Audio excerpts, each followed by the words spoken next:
it hurt. When I get kicked out of the Marine Corps, it hurt. Like, I mean, other than my divorce, I don't think there's anything that really hurt more. Just like something that you wanted your whole life that you just got blatantly rejected from. And at some point, 4 or 5 years after I got sent home, I had kind of come to the realization that this wasn't going to happen again.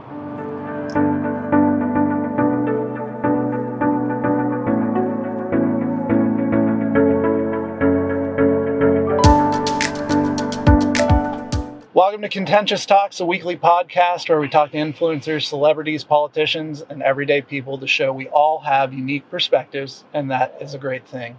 I'm your host, Ryan Malinoski, and this week we're talking to Chris Foy. How you doing today, Chris? Doing good, Ryan. Thanks for having me on. Awesome. Yeah, thanks for being on. So tell me a bit about who you are, where you're from, what your life has looked like so far. Well, my name's Chris. I am 31 years old.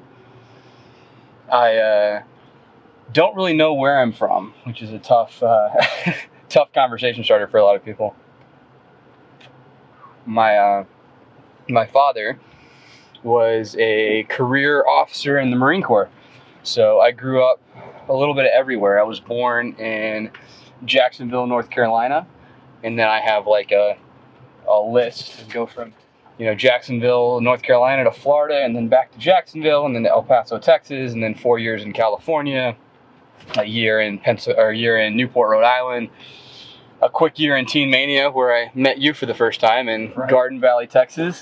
Then I moved back in with my parents briefly for 2 years in Virginia, where my dad was stationed for his last couple years in the Corps, and then made my way to northern Georgia, where I graduated from school, and then here I am in Atlanta. And I've been here in Atlanta for 6 years, the Atlanta area for 6-7 years, which is the longest I've ever lived anywhere continuously. Okay, gotcha. So military brat, huh? Yeah, that's one way to put it for sure. That's what they call you guys. That's what they call it. Yeah, that's nothing. I don't find anything offensive of that term. I have some of my friends that do, but no, I think that's pretty standard for us. So you're 31 years old. You live in the Atlanta, Georgia area, and you kind of grew up in the military, moving around all over the place. Yep. What's your life look like now? Right now I am a happily married man. I got 2 little girls who I'm loving dad life and being a father. It's great. I currently, after the COVID thing, I currently teach tennis. So I've been in tennis pro for 5-6 years, basically the whole time I've been in Atlanta at different clubs and facilities around the Atlanta area, which is something I played tennis in high school. Never really played in college. I had a couple chances to, but never did. And I've just kind of been doing the tennis pro thing for the last 5 or 6 years. Gotcha. Cool. How old are your kids? We got a 22-month-old and a 8-month-old. Okay. Awesome. Awesome. So babies still. Babies, yes, very much babies. That's a big life change. How'd that affect you and your wife? I mean, huge. It's hard to ignore kids. Kids are a big thing. They just you don't realize how selfish you are until you have something that needs you all the time. You don't realize how much you enjoy your time until you have kids. There's a lot of things that get kind of forced on you when you have kids, and you gotta make the most of it with your marriage and time together and finances. And I mean, there's a lot of stuff that kind of gets strapped, but it's also very rewarding, very meaningful as well. So it's not all bad. There's lots of it that I very much revel in. So what was it like growing up, I guess surrogately in the military? I wouldn't have it any other way. You loved it. I loved it. I really did. My dad still is my hero. He was a very disciplined man, a very kind man. There's that military father stereotype of that overbearing, and my dad was not like that. He was not like the Great Santini or any of those military movies of that overbearing Marine dad. He was very disciplined and very much a man that I looked up to and still look up to.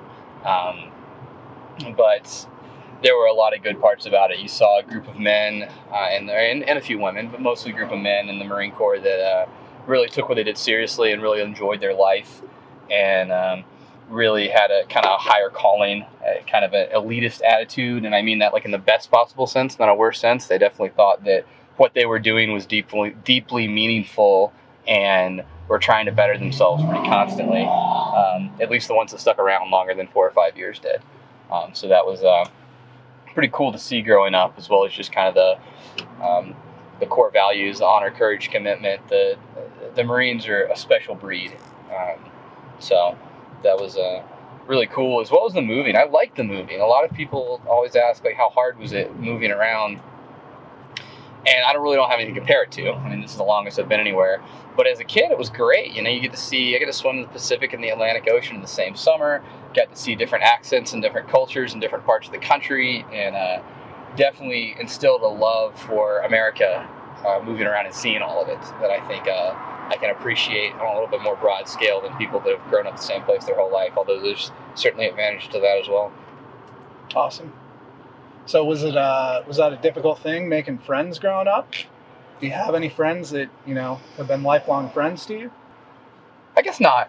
I guess that's something that you have to give. I don't have any lifelong friends. I mean, I grew up in the same area, and none of my friends growing up I'm friends with either, so. Right, I've heard that too. I've heard that's like, people say, oh, you lose friends, and it's like, well, I mean, I know a lot of people that haven't as well. There is that concession of not having any friends, but it's not something that you make friends really quickly. You don't have any lifelong friends, but I mean, when you move to a new military neighborhood, you live on base housing, it's a tougher thing, or not a tougher thing, it's a much easier thing. Like you meet kids that are your age that have dads in similar situations that just moved to the place or been here for a year, and you guys have similar interests, and you hit it off pretty quickly. So I have lots of people that I enjoy talking to, that I enjoyed meeting, but I'm not really in close contact with now. Sure. So like an instant community type of thing. Yeah. Gotcha. That's awesome. With your dad being in the military, was that something he always wanted to do? I know he's not on the podcast, but I'm always interested in the motivations behind going to the military. From talking to him, it was not, he was not like me in that sense. He didn't know what he was going to do out of high school, did a few things, did like some small engine repair, and then someone talked to him about the Marine Corps, enlisted in the Marine Corps, and he gave it a shot. And he said, like, he enjoyed being his life as a small town Georgia. Grew up in small town Georgia, and then he joined the Marines he enlisted as a 19-year-old, and he wasn't planning on making it a career at that time. It was just like something to do in his mind. And then somewhere in that process of being enlisted, he decided he went to college, and then he decided, as he saw the Marines, that he wanted to try and seek a commission and become an officer. So at that point, he went down the officer path, and I think at that point he had sort of decided he wanted to make it like a career thing. Gotcha. But it wasn't from the beginning. He sort of fell in love with the Corps as he was in it. It wasn't from the start. Do you know how many years he spent in the Corps? 33 active. 33, that's a really long time. Yeah, 33 years active. Wow. He did about 4 or 5 in the reserves before that as a reservist. Okay. So, yeah. I mean, most people don't spend, over 3 decades in the military. Yeah. What rank was he when he got out? So he retired as a colonel. Oh, wow. Okay. Which is up there. If you know anything about that's in the Marines, that's not there's not too many of those walking around. Sure. He had a pretty, what I would say is a very, very successful career as a Marine, flying helicopters. So. Oh wow! Awesome. So tennis pro, huh? Yeah.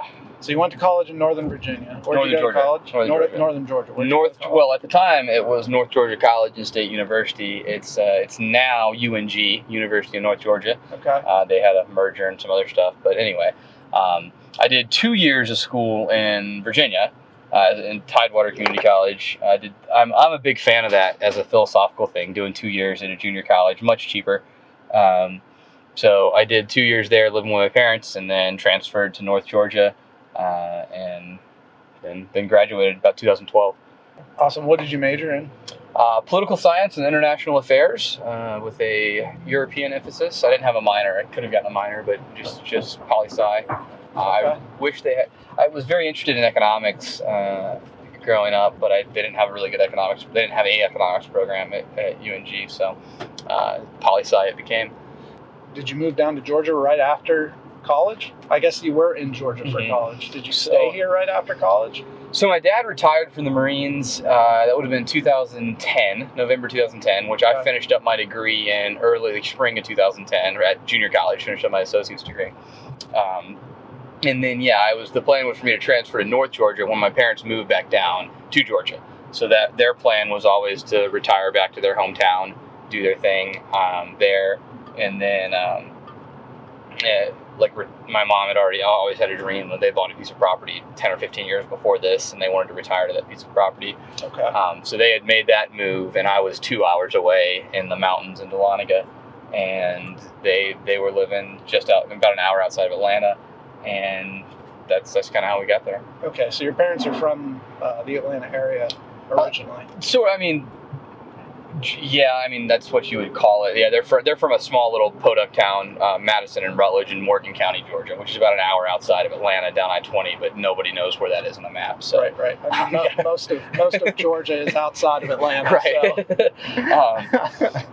Atlanta is certainly the biggest city they grew up close to. They're closer to Athens, but they grew up rooting for the Atlanta Braves and the Atlanta Falcons and all that stuff. So. Gotcha. Cool. Got out of college and you became a tennis pro right off the bat?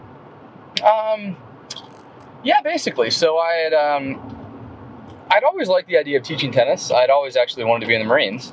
And I thought tennis would be a good fallback retirement career. That was my plan.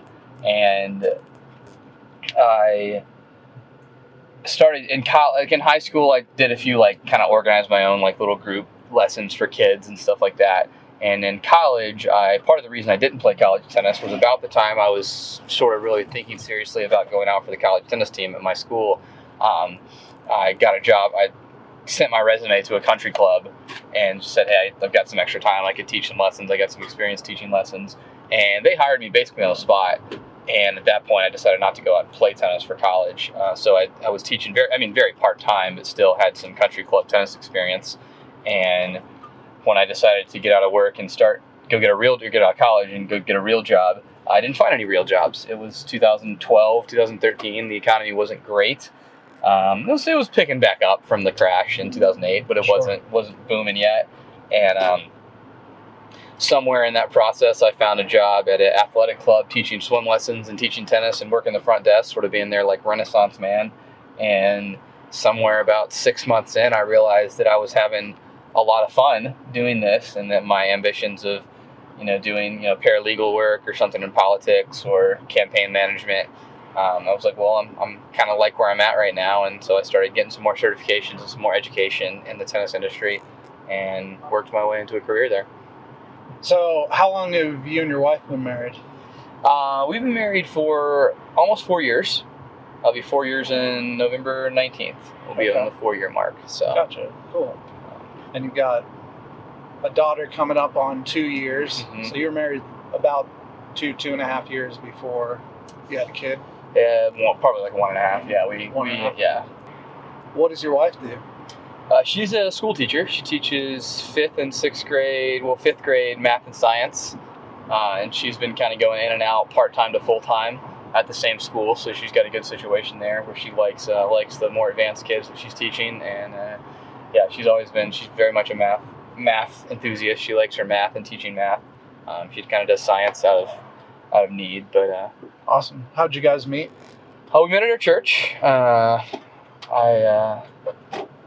was married once before, but we met at our church shortly after my divorce from my first wife, and went out to lunch with a group of singles, and that was the first time I kind of had a stint where I was out of church among the divorce incident, and we went out to lunch together, and I guess it didn't take very long before we were talking and then seeing each other, and then started dating, and then became within 10 months of meeting each other, we got married. So it was pretty fast. We moved pretty quickly. But I think it was, looking back, I'm glad. It was a good decision. So you said you were married once before. Mm-hmm. How long did that relationship last? I mean, talk to me a little bit about that. So that was a tough one, I guess, personally. But I met this girl in college at North Georgia. We dated for a little over a year. I did not date a lot of people growing up. I was pretty conservative dating wise, I guess you could say. And somewhere along the line, I thought I really liked this girl and we should get married. And so I proposed, and she said yes. Although the proposal there was a few hiccups. It didn't go like I wanted it to.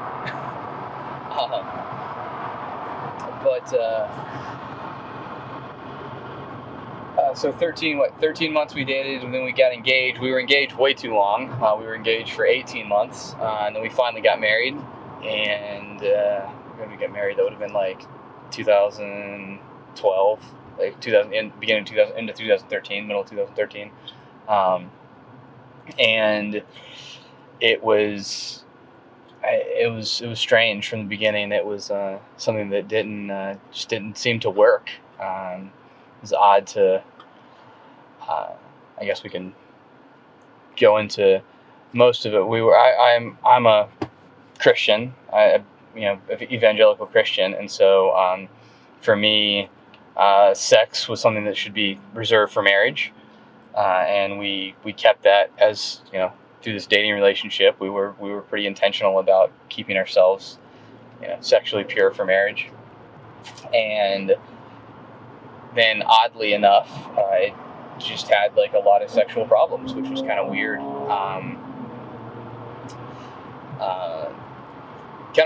You're like that Christian, you hear all through your Christian youth groups and Christian dating and all the advice that you hear from your Joshua Harrises and all of those, which I know what's going on with that now, as far as the book that he's written and recanted and all that. But like, it was oddly, theologically, it was like guaranteed in my mind that I had basically been allowed to have some bad theology of do X, get Y out of it, and that's just not how God works, unfortunately. Or fortunately, I don't know. He's God, not me. So we had sexual problems in that we couldn't, like, she was basically uninterested in sex in any way, shape, or form, which was an incredibly frustrating thing for somebody that was a 24-year-old virgin that was like waiting to have sex, and then like thinking that, okay, we're married now, this is going to be great, game on, and it wasn't. And that was a huge, that was like the thing in our marriage, I guess, really, in my mind, that kind of crashed it. And we started seeking counseling right from like 2 or 3 weeks after we get married. We're in marriage counseling, which is, never a good start.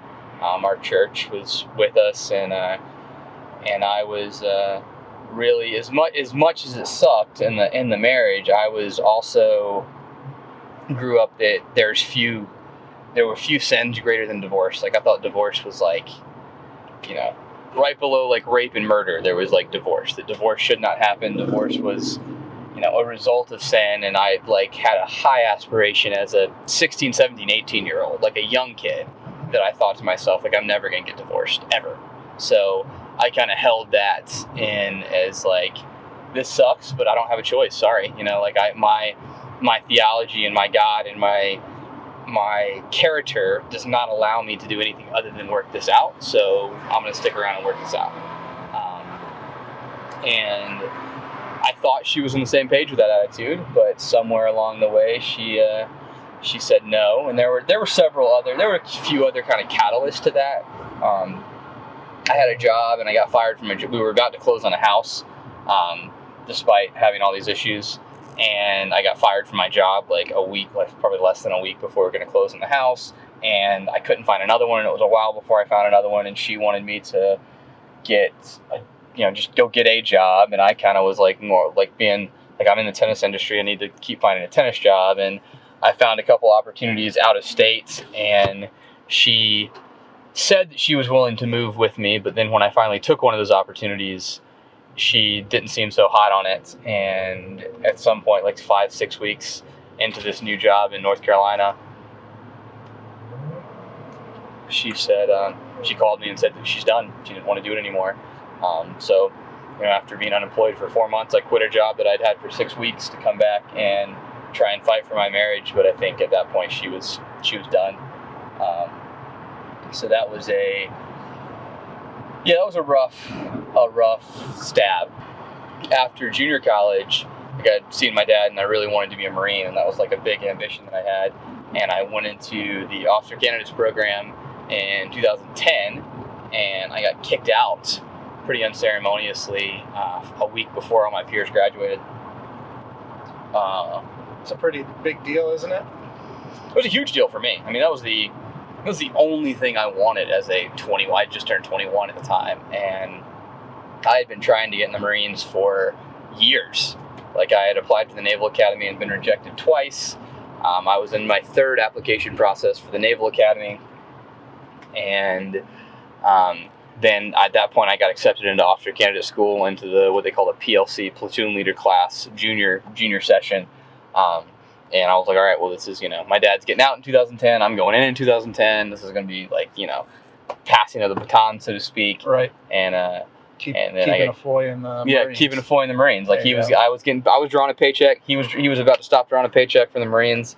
Like, it was going to be great, and it just didn't work out that way. Got out of their plans. I got kicked out for a series of just failures, like little stuff. I don't know how it's odd how you take responsibility for that. I made a lot of mistakes. I said some stuff, I got a little too casual with the sergeant instructors. I made the wrong 3-4 people mad. But I didn't realize that I was in danger of getting kicked out until I got kicked out. Like, it was kind of a rough thing, because everybody was sort of, getting written up for things, and it's a tough environment by design. So when you're in training, is that considered a discharge of some sort? No, it's not. I'm not 100% clear on the legality of it. It wasn't, because I was never commissioned. Okay. So the way that the program works as an officer is you're not obligated until you actually sign and commission. So it's a little different than if you enlist. If you enlist, like, you sign the contract before you go off to training, and you have an obligation from the day you show up. Now, if you don't make it through training, a lot of times the Army or the Marines or the Air Force is not going to hold you to your obligation if you fail through, after 6 weeks, you fail out of training. But you are, at that point, they do have to discharge you. In the officer program, they don't have to offer you a commission. So you do these training programs in Quantico of 6 weeks in the summer, and then another 6-week session, or in some cases a 10-week session. And then if they like what they see, the Marine Corps offers you a commission. And technically speaking, you can complete training, and there's a few people that do this, and then get an offer from Boeing for $100,000 a year and say, yeah, no thanks, I don't want to go in the Marine Corps. And you're not obligated until you actually sign the line. You're not obligated to serve as an officer. Is the reverse true, where if you complete training, are you guaranteed to be offered a commission? Like, will the Marines always give a commission to those who complete training?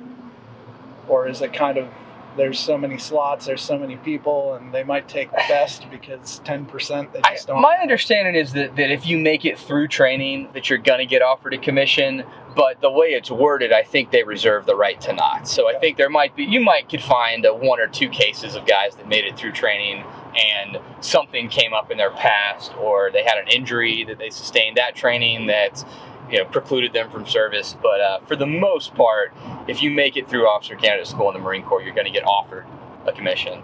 Now, yeah, there may be an incident or two where that's not true, but it's generally pretty set, I think. Gotcha. Right on. So you've already tried to go to the Marines once. That's correct, and failed. Okay. And I So kind of back to the divorce story, that was kind of a rock bottom for me in my faith, and a lot of things was, I can mention all the lowlights, but in order, I kind of had everything lined up for me as a 21-year-old community college, thinking this was going to be good, going to the Marines. So I go to officer candidate school. I get kicked out of officer candidate school. The next 2 years while I'm in North Georgia, I was in the North Georgia Corps Cadets, which is their Army ROTC training program. And I was trying the whole time. I had no interest in commissioning in the Army, which might have been short-sighted of me. Might have been, I don't know, just too much pride in the Marine Corps and doing the Marine Corps thing. But I got kicked out of the Marines. I was trying to get back in the program, and it wasn't happening. I was not getting that door. I had a couple officer selection officers. I had that one in Virginia that I got into his program, and then I had 2 officer selection officers here in Georgia that it's like a tour anyway. Neither one of after I got denied in the paperwork process for the re-enrollment, because what they had to do is fill out a waiver for me to re-enroll in the program. They had 70 or 80 other officer candidates that had not had a first chance, and the Marine Corps did not seem very interested in giving me a second chance. Gotcha. And the economy was not great in 2010, 2011, so the officer programs were pretty full. And the administration at the time was really was making a little bit of a drawdown. They had built up the troops for the Iraqi and Afghanistan conflict, and then they kind of had decided, all right, it's time to draw back a little bit. And so the number, they needed less people. I had already had a chance. They weren't really interested in me. So at the end of 2000 and right around the time I got married, I decided, right before I got married, I was like, I'm going to enlist in the Marines. And even that didn't work. The recruiter that I had talked to, kind of the same thing. They had so many people wanting to get in. I had relatively small thing. I had an ADHD diagnosis as a 14-year-old that I took a little bit of medication for, not even a lot, 2 weeks worth of medication for. And I couldn't lie about it because, well, one, can't lie about it. 2, it was on my military medical record. So, some people sort of had the option to not say some stuff that I really didn't have the option to do. And the recruiter really didn't. He just said, we don't have a spot for you. After I'd done a few things and actually had a really good ASVAB score and a few things like that, he was just like, we're not going to be able to get over this ADHD medication, which I found out later meant that he really just didn't want to do the paperwork and the waivers. He just kind of wanted to pass me on and move on to people that he could actually get in the Marine Corps. But then I got married, and I had a roommate right before I got married that I found out right after I got back from my honeymoon, in which I didn't have sex on, which was kind of a depressing moment. That my roommate had committed suicide when I got back, and that was kind of a weird time. And then I go into this marriage that was tail spinning out of control, and questioning a lot of things in my faith, questioning a lot of things in the entire system that I had been taught at the time. The entire youth group philosophy of dating and marriage and sex, and I was just kind of really down. And then, even though I'm sitting here trying to save the marriage, at some point she decided she didn't want to. So that moment, that would have been right around 2014, was a pretty hard rock bottom for me. It was tough. Thank God for His grace and His mercy. I could have messed a lot of things up there at that point in my life, but God was watching out for me. So. So then kind of life started to look up. I was doing some tennis jobs, some odd jobs. I'd gotten actually a member of our church who I am really close with had given me a job at his tennis center that he manages in Sandy Springs. And I was working there, and then at some point an opportunity at a nicer country club, which is actually where I'm at right now, Druid Hills Golf Club, posted a job available.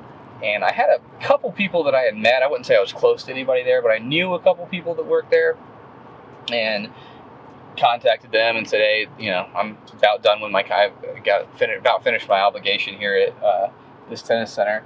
And by some miracle, I got a chance at Druid Hills, which was big. It's like kind of when everything. It's amazing how much just a little ray of hope can do for your life, your morale, like everything. Sure. When everything's kind of looking down and you're, just kind of bordering. I don't know, depression's a strong word. It's thrown around. I don't know if that's the right terminology, but I definitely was having some bad breaks, I felt like, in life. And then, there's a few things that kind of led up to that. I started working out more and CrossFitting. I had started gaining some weight and wasn't the healthiest. And then I got this opportunity at Druid Hills, which was amazing. Like, I was overemployed, let's put it that way. It's certainly, I had a few certifications and stuff like that, but I didn't have college playing experience or any pro playing experience.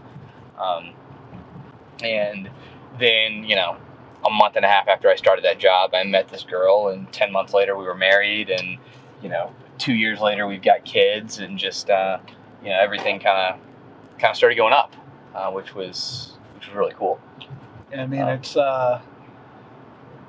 really easy to tell which way's up when you're really close to the bottom, right? Yeah, right. Cool. So what's next for you, Chris? What's the next stage in life? I might get emotional. I hope that's okay. But by some miracle, I got another chance at the Marine Corps. So wait a second. You're married. Yep. You tried the Marine Corps twice.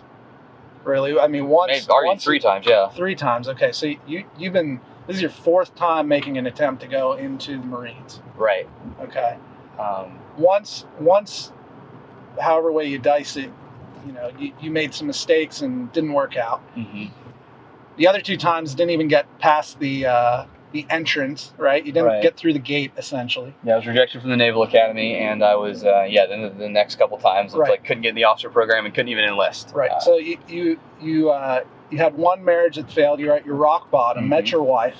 Mm-hmm. Things have been going well with that. You've been married 4 years. You've got a great job. You've got 2 beautiful kids. And now you're 31 and you've got another opportunity to go into the Marines.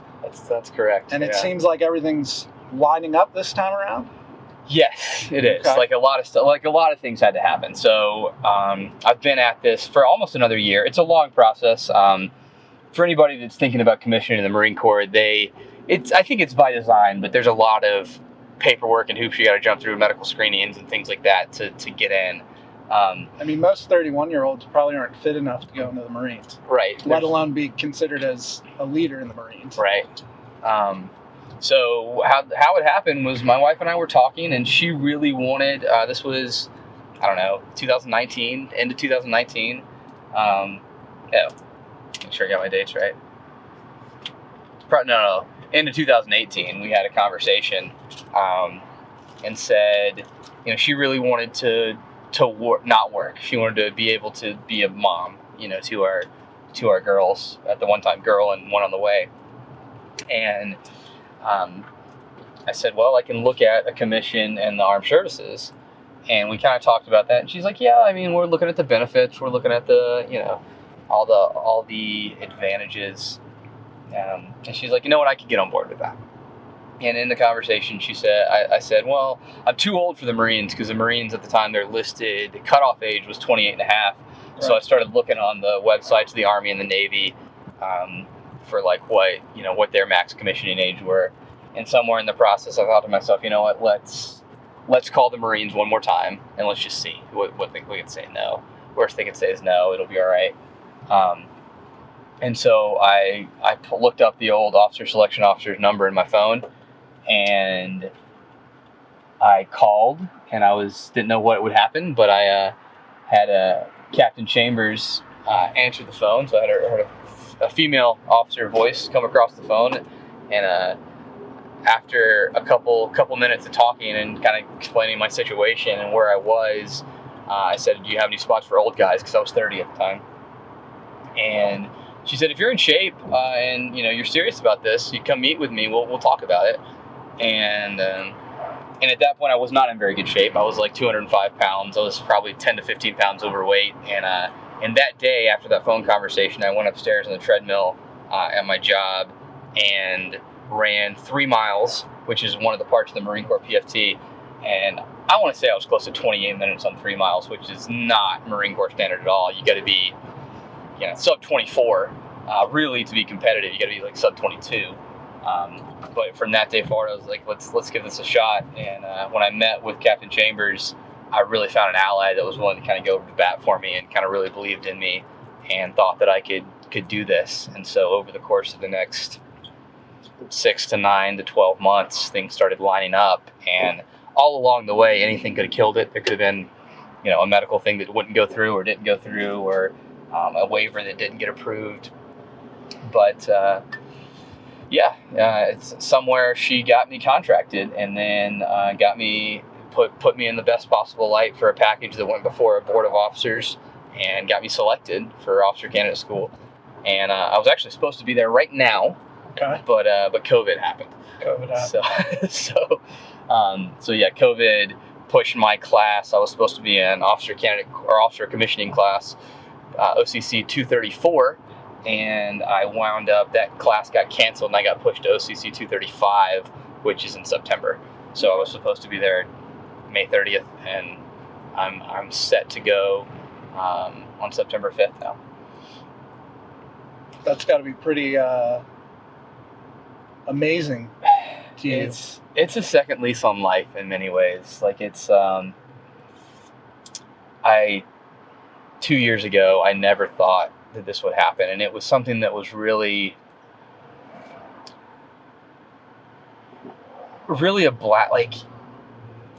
it hurt. When I get kicked out of the Marine Corps, it hurt. Like, other than my divorce, I don't think there's anything that really hurt more. Just like something that you wanted your whole life that you just got blatantly rejected from. And at some point, 4 or 5 years after I got sent home, I had kind of come to the realization that this wasn't going to happen again. And, I was a little out of shape, and by some miracle of God, I got it. I got another chance at it. And I remember that first conversation with Captain Chambers after I, put on my nicest suit and went and talked to her for about an hour. And she really was like, we got a chance at this. I got back in my car and I called my wife, and I was like bawling in the parking lot walking back to my car, like just ugly crying, that I had a chance at this again. And so, yeah, it's pretty special to me right now. Pretty special to my family. My dad's like really excited. Awesome. So what did that do? I mean, you talked about how when you were at your lowest, that obviously affected your faith, right? What did the past, say, 4 years, do in terms of affecting your faith?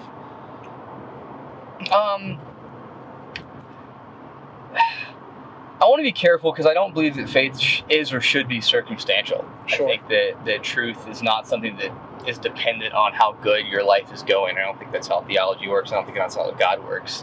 But it's certainly nice, isn't it? Like, to have good things happening to you. I remember my faith was really, really strong. I really clinged to God and my church and the people in my church that were really good. I have a really good church. And my pastors and elders and a couple of just older men in the church that were kind of working me through the divorce and the church discipline process of like the church officially, which is kind of strange. A lot of churches don't do this, but I'm very glad that my church did. They had a church and conference and officially voted my wife out of membership for her not being responsive and not willing to be there and fight for the marriage. And so it's been a little bit of a struggle, to be honest, since this has happened, of like being sure that I don't want this opportunity more than I want my Savior. Like, that's been a little bit of a struggle, like how good this was. Like, am I thankful for the Marine Corps? Am I thankful that God gave me this chance again? So that's been something that I've had to kind of personally work through, as well as, it's an old adage, but it seems to be true, that sometimes it's harder to cling to God and stay serious about seeking God, seeking your faith, and seeking Christ in amongst good times.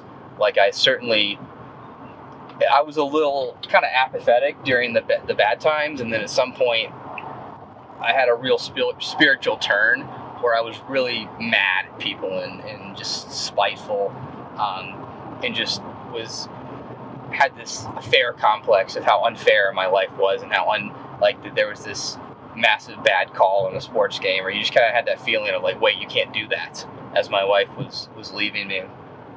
And I was really close to violence and being mad at people, and I remember having a prayer session during that where I was like, this is so unfair. These people just deserve, these people that are hurting me in this way just deserve the worst of things. And I just felt a little voice through all of that it was weird, because when you feel God talk to you, it's kind of strange a lot of times. A little voice in that moment that just said, yeah, but what if you got what you deserved? And of like, yes, that my anger in that situation was not entirely unjust, which was, I really felt that I had some justified anger, and that I shouldn't be, and some of these things were not my fault. But in that was a reminder that, if justice was what I got, then I would be in hell. I would be, dead, because I sinned against an almighty God. So that was an awakening moment. And then since like all of this has been coming together, and life is getting better, I'm stuck with a lot of responsibility, because I'm a dad, I'm a husband, I'm an employee, and I'm soon to be a Marine. Hopefully, I'm soon to be an officer in the Marines, a leader of Marines, which is something that I take really seriously. But certainly, as my faith, it's made me really thankful, because the bad times make the good times so much sweeter in many senses. So yeah, I guess that's the best way to answer that question.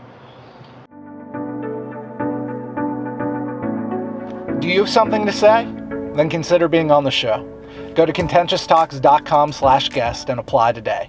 That's contentioustalks.com/guest to apply. Now back to the show. All right, so Chris, thanks for sharing your story, man. The next part of this is what everybody loves. It's their favorite part, I'm assuming.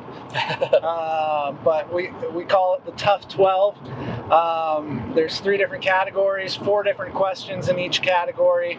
The first category would be politics. So, what is, in your definition, a fair society? A fantasy. I don't think what is fair is a tough question to ask. I was taught a series of rules as a child that I think is relevant to this discussion of what's rule number 1 is that life's not fair. Rule number 2 is that it's not going to change, and rule number 3 is to get used to it. And I feel like, and my parents would often bring that up when I didn't like something or didn't like a result I was getting. They would say, refer back to rule number 1, that life's not fair. Now, I think that mindset has a lot of utility, but I don't think that that's an excuse to have an unjust society. I don't think that that's an excuse to laugh at injustice or have something that's blatantly unfair. But I also think that, in the claim, when a kid or anyone says life's not fair, there's a woe is me type of attitude usually in that claim, as well as an indictment of God that he set things up wrong a lot of times. That there's a deep indictment of the higher power. I believe that to be the God, the God of the Bible, the God of the New Testament, the Old Testament. But even if you don't believe that, and sort of an implicit claim that you could have done it better, that if you were in charge, that if you were king of all, that you would make life more fair. And really that means that life more fair for you in this situation. A lot of times you're not thinking of the converse of how many situations life is unfair in your favor, because any American kid, any person living in this country has a lot of things that are very much unfair in their favor. But you don't think about fairness when things are seemingly going well. Right. Yeah. Right. Absolutely not. You think about fairness when things are against you. So But what is a fair society? I think is a society. I think free choice is probably the closest thing I can think of an order of fairness, in that I have a choice to interact with you, to make business transactions, personal transactions, to do what I want, and that I have to defend those decisions as little as possible, and that you have the same fairness, that you have the same choice. But while that sounds good in theory, I also live in the real world where we're not on the same level playing field. We're just not. People have more money, more knowledge, more genetic ability, more genetic disability, whether that's physical ability, cognitive ability, emotional, intellectual ability. So I don't think, I feel like it's patently unhelpful to try and order society in fair and unfair, if that makes sense. I don't understand what that gets us if we could say this is a fair society, this is a not fair society.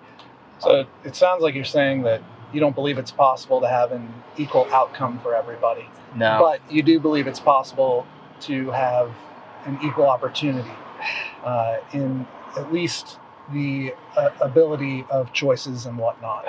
I do. Yes, I think it's more possible to have an equal opportunity, but I also don't think that on this side of eternity that you're ever really going to have that. Well, and it sounds like too, from a macro level, you can make things more equal, or believe you can make things more equal, but from a micro level, you're always going to be better than me at something, and I'm always going to be better than you at something. Mm-hmm. And there might be people out there that just, from a micro level, don't have the ability to be better than everybody at anything. Right. Okay. I think there's a spectrum, and I think there's a real conversation to had. The old economic adage, there's winners and there's losers in capitalism. I think there's a conversation to be had of what obligation society has to the losers. But that's a whole other rabbit trail we could go down. But I don't really like the question ultimately, but that was probably my best job of trying to answer it. Right on. What is, in your opinion, the number one issue facing, I guess, humanity? Because we really have we have a bunch of interconnected societies now. I'm a Christian, so I believe the number one issue facing humanity is sin. But I understand that's also a cop-out answer, so I'm gonna delve into it a little further. I believe that's true, that man is capable of incredible malevolence, given the lack of limiting factors or the right conditions. But I think currently in our society, the number one issue facing us as a country, as a globe, as a world is the expression and regulation of information, specifically with the internet. How do we, right now I feel like it's a very dangerous situation that we're in, and a lot of people are starting to get wise to it, that you have 7 tech companies that sort of control everything that people see. They control news feeds, they control the algorithms that control who sees what. They can, I really think we're at a point where if the people at Facebook and Google were bad actors, that they could pick the next president. And I don't know. I don't have a clear solution to that. I don't know how you regulate that, but I think that's the biggest issue that we're facing as a society and a world right now, other than just man's sinfulness, is how do we maintain the freedom of the press as it's described in the Constitution, a document that's definitely showing its age 200 and something years later, and keep things as open as possible on the interweb and how information is exchanged and controlled and given. Gotcha.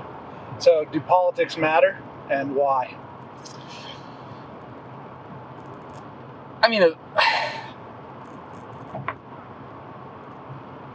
Of course politics matter on the macro scale. I think for most Americans on the micro scale, politics don't matter as much as people feel they matter.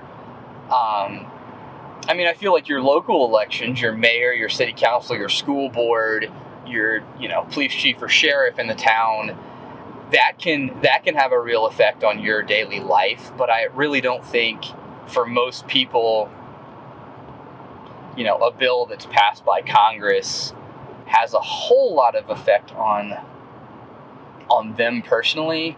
Well, let me caveat that with the reaction you see on social media to some of these decisions is overblown for the effect that it has. Does that make sense? Yeah, so you're saying that, on the local level, it impacts life, your individual life more than on, the national or global level, but the reactive side of things is to react more to the amount of politics that really don't affect you as much, rather than react more to the ones that really impact your day-to-day life. Yes. But I would also say that there's some level of nobility. There's something noble about thinking that a decision that was made at the state level or the national level or the world level is unjust, and feeling for the people that you think it will unjustly affect. Abortion being one. Abortion being one for me, that it's like it's real easy for me to say, well, abortion's never going to affect me because I'm not going to have an abortion, my wife's not going to have an abortion, etc. But at the same time, my heart goes out on a level of justice for what I think is a very deeply wrong thing in my mind. So I using that as a framework, I think it can matter, but at the same time, I feel like you've got to, you kind of have to, in the words of Jordan Peterson, you sort of have to clean your room. You can't be too concerned with what's going on, raising up a storm and protesting and all sorts of stuff with what's going on a national level if you haven't put yourself in order. To me, it falls on deaf ears if you want to tell me how wrong and unjust, this or that is, but you have 2 kids that you're not taking care of. You gotta, like I've met people like that I just, it's hard for me there's a disconnect in my mind of well, you've got personal responsibility that you're not addressing. So yes, you can make a good point and we can have a theoretical conversation about how this decision or that decision is unjust, and maybe that's a legitimate discussion, but I feel like for most people, keeping things, at the micro level is probably better from a This Politics Matter standpoint. Awesome. So what role does government play? Or not does, but should government play then? I'm a biased American, Ryan. That we hold these truths to be self-evident, that all men are created equal and endowed by their Creator with certain inalienable rights. And I think that government's role should be to protect those rights of the individual to the best of their ability. And there are, of course, plenty of gray and, moral dilemmas and ethical questions that have to be answered in whose rights supersede whose rights.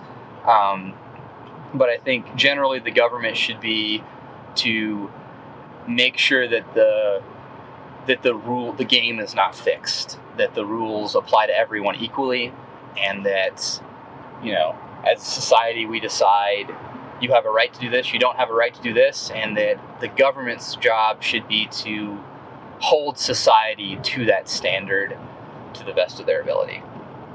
That I think should be the government's role. I think the government has on a more practical level, the government does have some function, which I think, the military and, the fire and police and stuff like that are sort of that can fall under that umbrella of that sentiment that I just expressed, of the government's trying to keep things fair. The government's trying to protect its citizens by EMS services and fire. But I think that in general should be the government's role to keep society, I don't want to use the term equal, but to keep society, back to the question I didn't like, to keep society as fair as possible. Gotcha. Well, you made it through politics. Now on to philosophy. All right. First question in philosophy, Chris. What is truth? I It's a tough one for me, but it's not. I mean, truth is an objective reality, I think, would be the easiest way to say truth. I think truth,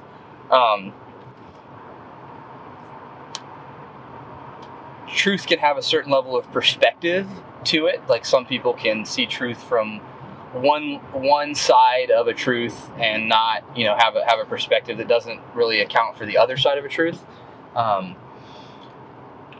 But I think truth is, to me, the only true truth, the only absolute truth, is the truth that we find in the Word of God. Which, even if that's not something that someone believes, I think that there is objective truth that can be found, and that those principles will hold up to scrutiny that are found in the Word of God. But I think the truth is, objective fact might be one way of pointing it, but a fact can be, where it gets a little squirrely for me is you can believe something to be true and be operating under that principle, even though it's not. So all the time you can make decisions based on bad information that at the time that was the information you had to go on, and I don't think that you've committed a lie at that point, so to speak, by making decisions based on that, but you didn't have all the information and the truth wasn't there, so to speak. But yeah, that's as close as I can get to saying what objective truth is. What do you believe about people's ability to change? I think people can change. I think there are some cases where people are so far gone, or there's extenuating circumstances. I think that's very hard. I don't want to say that Christianity has cornered the market on personal change, but I think I certainly see much more personal change in people after a salvation moment than I see in the world. But I have known some people that have had a 360 turnaround, that have taken a lot more responsibility for their life. If you follow Jordan Peterson at all, or any of the other kind of modern philosophers, that have really gotten people to grab some responsibility and take life by the horns and make some changes in their life. So I think it's something that can happen, but change is hard. I will say that change is very difficult and hard, and something that a lot of people will not do. There's a popular country song out by Old Dominion right now that the main chorus of it is that most people don't change, but some people do, and I think there's a lot of truth in that sentiment. Gotcha. Another tough one here. How do you explain consciousness? Ooh.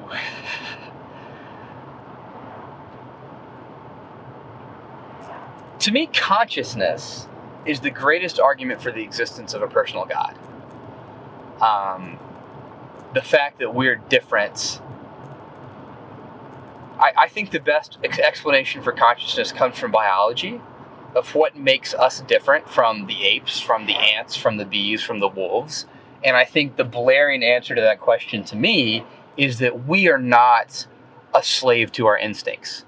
Human beings have some innate ability to take a breath and do something that they don't want to do something that is against what their intuition says, do something against what their instincts say, for what they perceive as a better result in the future. Some people might call this bargaining with the future, or bargaining with the creator. I don't know if I would go that far with it, but what makes us human, what makes us ineptly human over all the other living beings that we're aware of, is that we have the ability to forego our instincts. And so to me, that's the closest I can put my finger on what is consciousness. The idea to think retrospectively, introspectively, think all around the box and make decisions based on those evaluations. It does not seem obvious to me that any other creature has that ability. So to me, that's the closest I can say is human consciousness. Great. What exactly makes you you? I don't know. It's a tough one for me. I think you being you is I think creation comes into it as some part of, like, every individual is unique in creation. I think circumstances also have to play a role. I can't say that uniqueness is not dependent on circumstances. I think it largely is.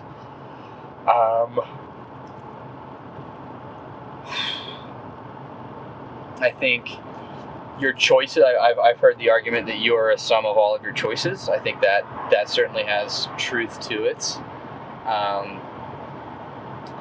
And I think that back to consciousness, I think ultimately human beings are fallen sinners. But I think that we are, on large part, a sum of our decisions and choices that we make, who we choose to be, with the exception of salvation, because I am a Calvinist in that regard. Or it's an overused term, but I do believe in the elect, that God makes some of those decisions for us. But yeah, I guess that's the best I can do with what makes you you. That's a tough one for me. Right on. All right. 2 categories down, 1 category to go. You can tell me which one was the hardest at the end, but personal / religion. All right. What do you believe about God, Chris? I believe that God is the creator of the earth. I believe in a personal God. I believe that God is not, despite, I feel like there's a worrying trend that a lot of people believe God is what they want God to be, which basically means that they're a God.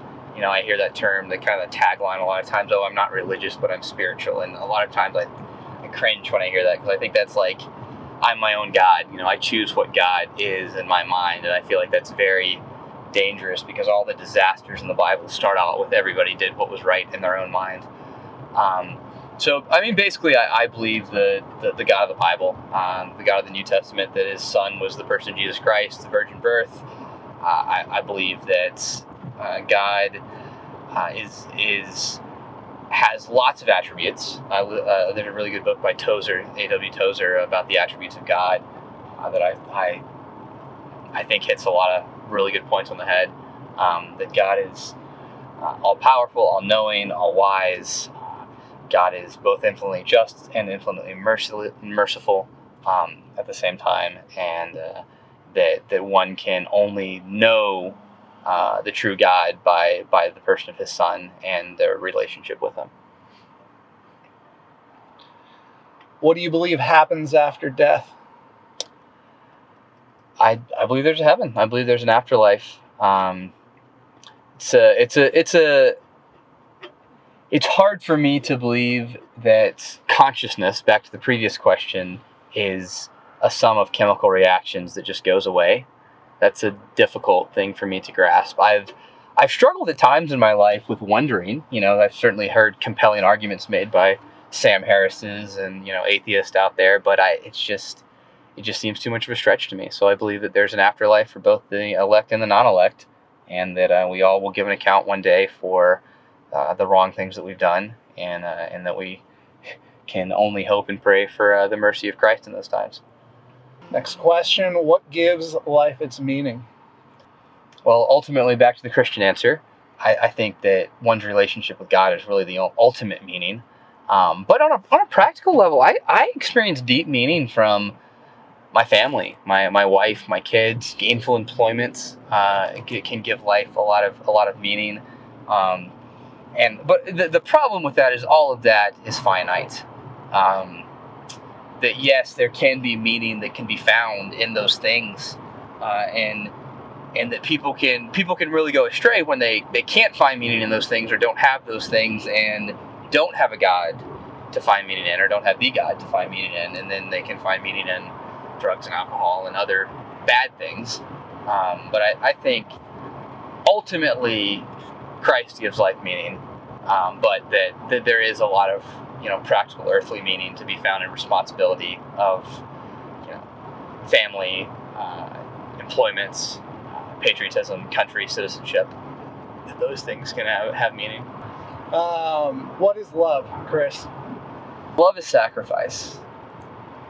I think love can go back to consciousness of not having an economic, transactional, selfish reason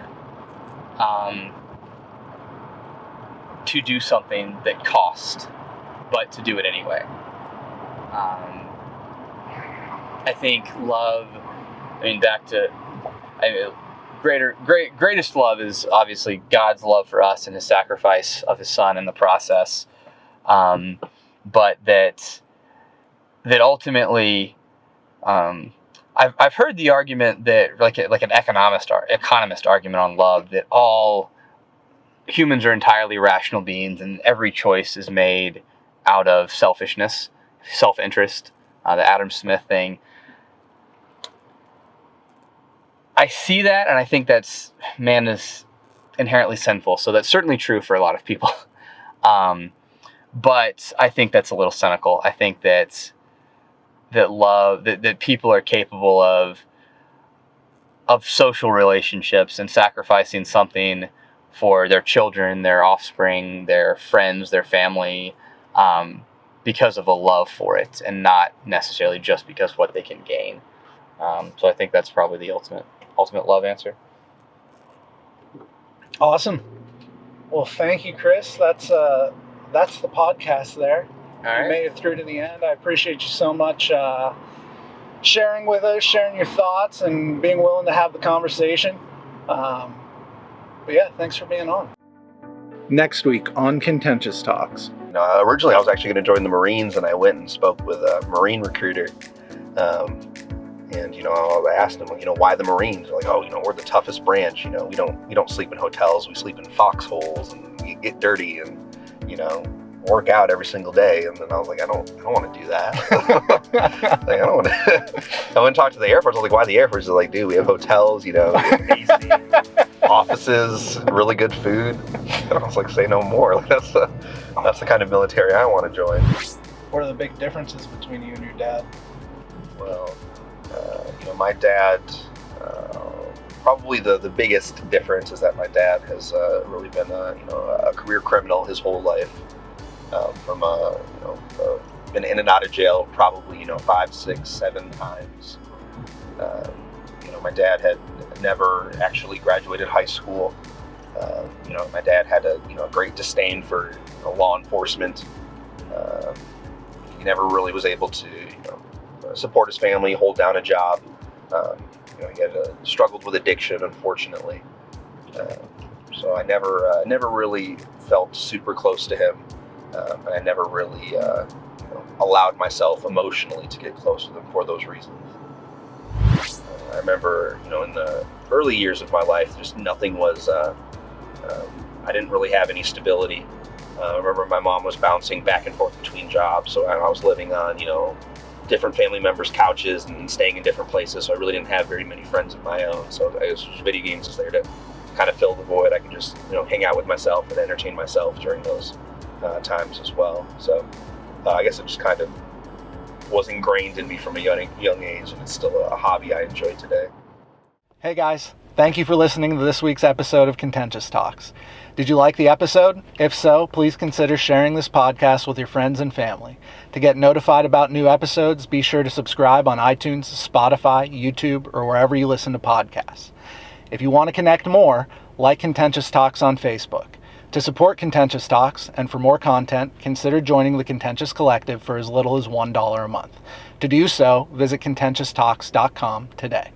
Contentious Talks is produced, hosted, filmed, and edited by Ryan Malinoski. Contentious Talks, copyright 2020, all rights reserved.